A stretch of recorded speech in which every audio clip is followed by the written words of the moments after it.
रेखा देखेन भोलि आफ्नो कुण्डली लिएर आऊ है आज नै दक्षिणा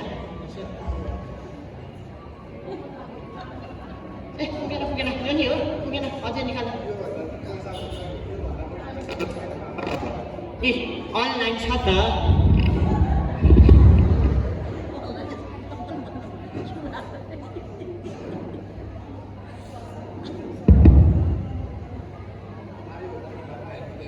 पेटीएममा 11 रुपियाँ प्राप्त भएको छ। 11 रुपियाँ के हो यो त्यहाँ भोलि आउँदा 2000 रुपियाँ लिएर आउने त्यहाँ ल जय हो इस कल्याण ओहो 2000 रुपियाँ चाहिँ आयो है ए बाउ तिमीलाई सन्चो भएन जस्तो छ यसो यो बाबाको घर हो र ए ल त नयाँ मान्छे होइन बाबा ए बाबा दर्शन दर्शन बाबा ए दर्शन भाग्य भाग्य मेरो बाबुलाई सन्चो भइराख्नु बाबा हेरिदिनु हेत्तेरी अर्को फेरि हस्पिटल जाने ठाउँमा यता हुन्छ के अरे नथिङ बाबा हेरिदिनु हात देखाऊ लिनु बाबा लिनु तिमी बिरामी को बिरामी उल्टो उल्टो मेरो स्टाइल हो के होइन बा के स्टाइल हो चुप लाएर बस ओहो कसै ठिटा रोहिणीको दोष लागेछ तिमीलाई बाबा तँ को बाबा तँ को केटी भन्ने हो न रोहिणी भन्ने केटीले दोष लगाएको छ ए बा केटी केटा होइन होइन केटा होइन केटी नै हो ल बा अब यस्तै हो के गर्नु पर्यो बा के गर्नु पर्यो रोहिणी अत्यन्तै सुन्दर छे होइन त्यसको यत्रो लामो कपाल दुधमा मिसाएर आगोमा फाल्ने त्यो गर्यो भने के हुन्छ बा दोष मेटिन्छ ए ल लाग्यो हेर्नु त्यसो कहाँ कहाँ लागेको पैसा पैसा दक्षिणा खोइ तपाईहरुलाई लागेको होला यी धमाका चाहिँ यिनी हुन् यिनकी श्रीमती र यिनकी आमा यिनी एक हप्तादेखि कामको सिलसिलामा बाहिर थिइन् घर आउँदा श्रीमान र छोरालाई नदेख्दाखेरि टोलभरि भतारिरहेकी थिइन् तर यिनलाई यहाँ बाबाकोमा देख्दाखेरि यिनी एकदमै चकित र रिस उठ्यो यिनलाई ए पैसा पैसा मेरो पैसा को आइमै मेरो श्रीमती हेत्तेरी यहाँ बस्नु चुप लागेर बस्नु कहाँबाट आयो कहाँबाट आयो? कामबाट आयो एक हप्तासम्म काम गर्न गएको घर आउन तार्छ बुढा र छोरा कता छ भनेर टोलभरि सोद्धा मेरो छोरा बिरामी भयो म त बाबाकोमा लग्छु अस्पताल 10 मिनेट टाढा मात्रै छ आजकल के आयो आज बाहिर सुत्छस् ए के बोले को तपाईँ को यहाँ आएर झगडा गर्ने हजुर बस्ने म किन बस्ने हजुर बाबा होइन मेरो छोराको रोग निको पार्नुहुन्छ होइन हजुरले ल भन्नु त मेरो छोरालाई के भएको रोहिणी दोष ए रोहिणी भन्ने दोष नि छ त। संस्कृत पढ्नु भएको छ हजुरले अब यो बारी खाना बोक्सिरहेछ ए बा के बोले हिम क्रिम आइसक्रिम ए बा के गर्नु है हजुरलाई मेरो मेरो बुढाले दिएको दाम यता निकाल्नु पैसा पैसा होइन हजुर यता आएको कति भयो भन्नु न मलाई 2 वर्ष 2 वर्ष के 2 वर्ष दक्षिण आयो दक्षिण तिमी यता बालक हजुरबा भन्नु बा हजुरबा जा बाबा ए नथर्छ हेर तिम्रो छोरालाई रोग लाग्यो म क्या उपचार हजुरबा जा बाबा मेरो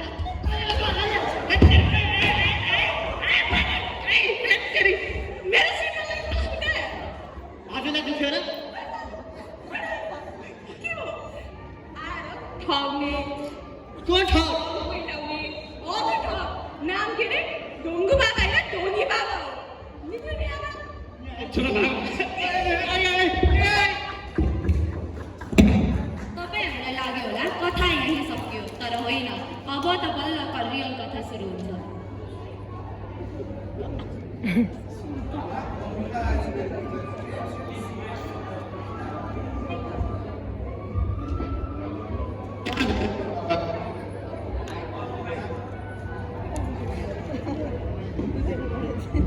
बाबा कहाँ जानुभयो कहीँ छैन 16 रुपियाँ खाएर गएको छ त्यो चोरले यस्तो ठग्छ अनुहार हेर्दै बोका चोर जस्तो लाग्थ्यो मलाई छ्या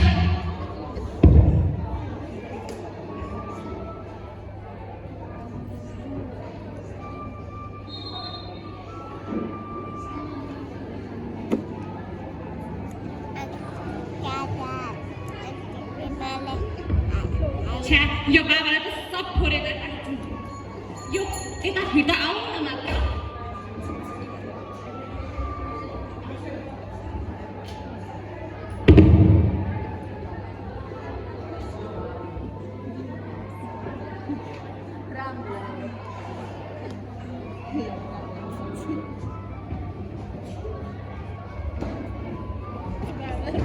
यिनीहरूलाई फिर्ता आएको देखौँ न मात्र यिनीहरूलाई त म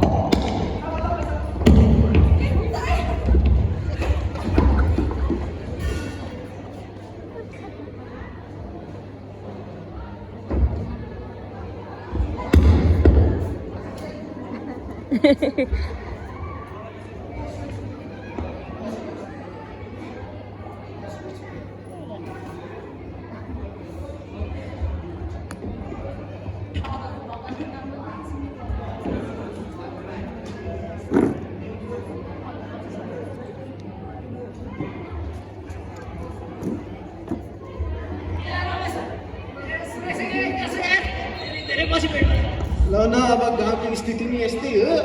भइराखिन्छ भेट अब के गर्नु अब मेरो चाहिँ यहाँ के समस्या आइपऱ्यो भने नि मैले अस्ति भोलि भातले यहाँ सामानै छैन के भएर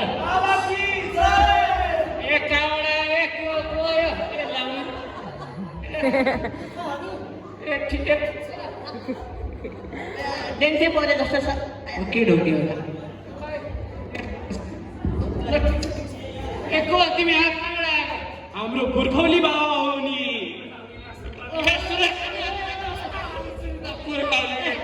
अपमान भयो त गाउँलाई स्वाद दिन्छु हेर्नु है पहिला स्वाद दिन्छु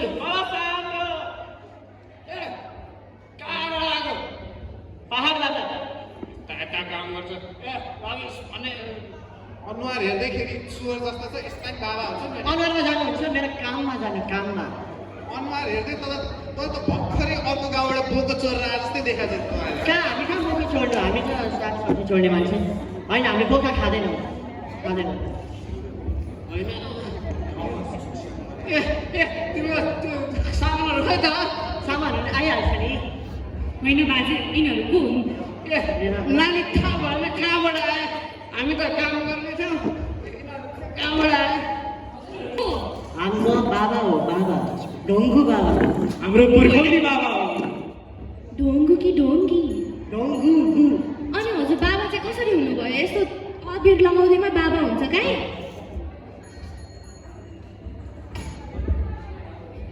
होइन बा काम गर्न छोड्यो कि क्या हो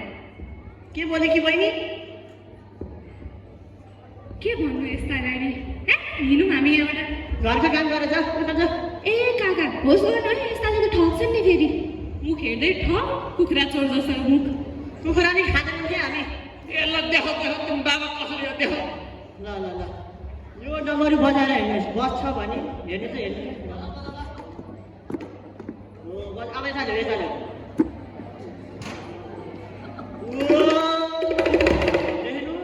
मेरो चमत्कार हो एकैछिन उता त हाम्रो यहाँ गुप्तमा कुरा गर्छ यो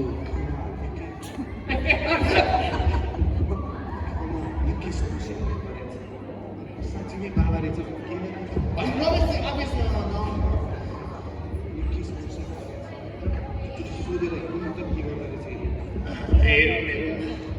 बाबा तपाईँको हामीलाई एउटा सानो सहयोग चाहियो ल के सहयोग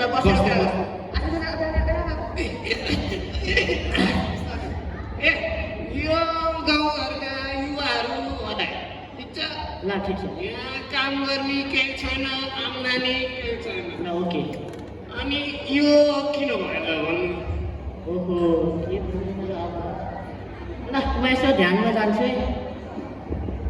के भनिरहेछ चोर जस्तो छ ल तिमी नि आँखा चिम्म गरेर बस त भगवान्को नाम ल्याउ ल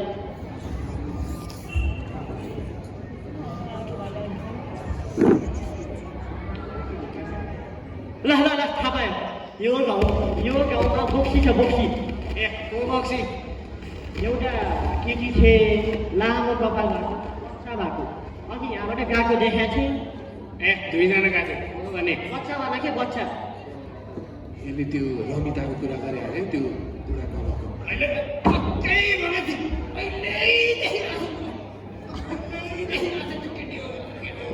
केटी होइन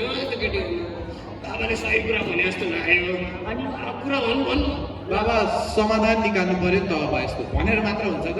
निकाल्दैछु त रुख अब आउने 2 दिनपछि पूर्णिमाको रात छ त्यो बक्सीलाई समातेर मेरो अगाडि ल्याऊ समाधान हुन्छ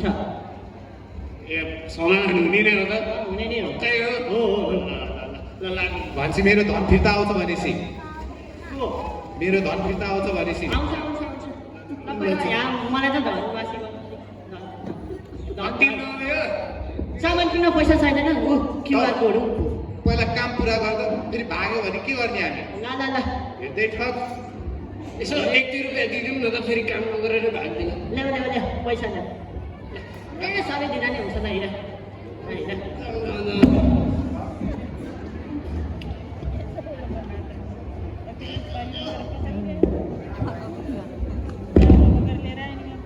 होइन हौ रमिना दिदी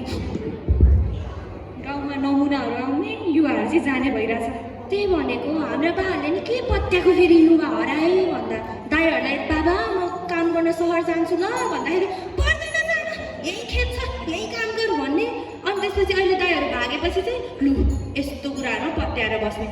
अब त बाबा एउटा बक्सी नै भनेको त हजुर र म मध्ये एउटा त होला नि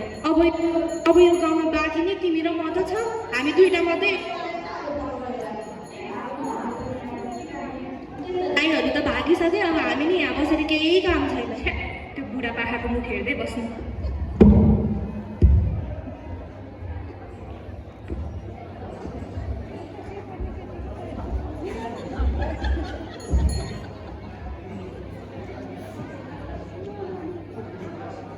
अब 2 दिनपछि चाहिँ के भएछ हेरौँ है त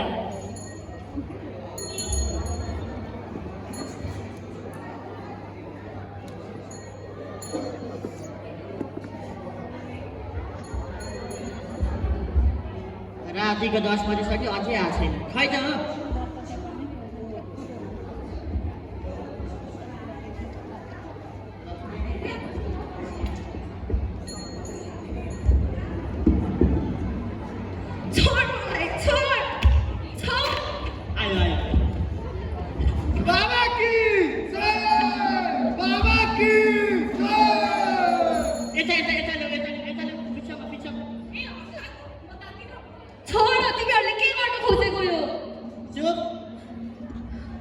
तिमीहरू पछुताउँछौ अझै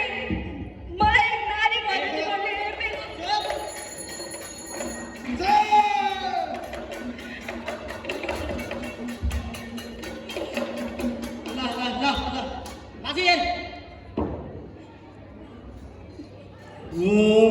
क्रिम आइसक्रिम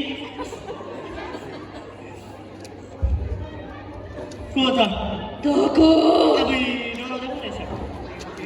म तेरो पुर्खा म तेरो पुर्खाको पुर्खा हो ठिकै छ क्रिम आइसक्रिम घर जाऊ तिमीहरू घर जाऊ पैसा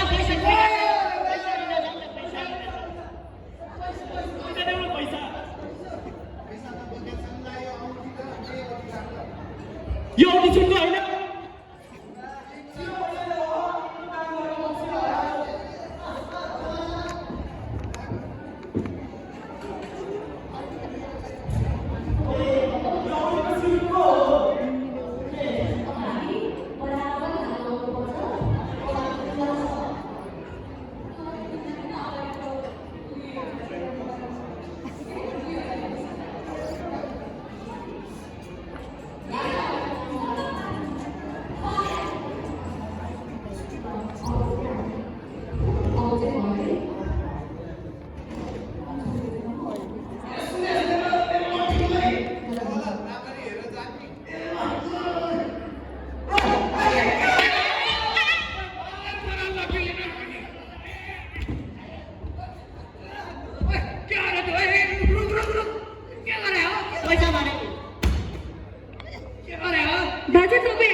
저희 아까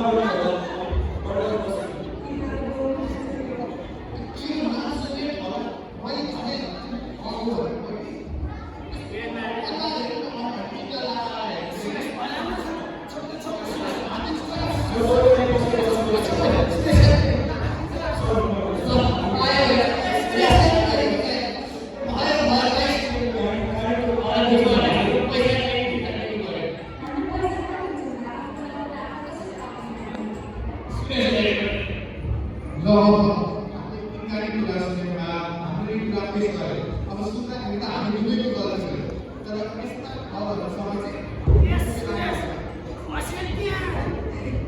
एक गलत गरेन मैले जे भने पनि बिताएको छु म यस्तो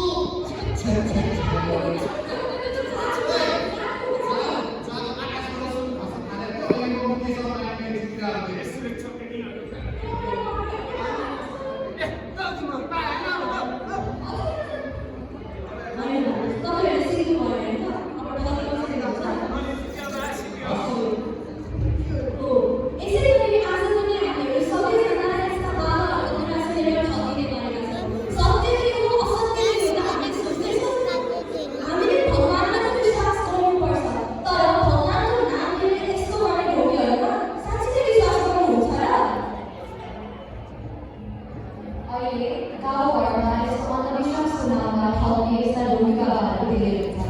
अन्धविश्वासलाई विश्वास गऱ्यो भने हामीले हाम्रो सम्बन्ध, हाम्रो परिवार र हाम्रो भविष्य ठिकैमा असर गर्न सक्छ।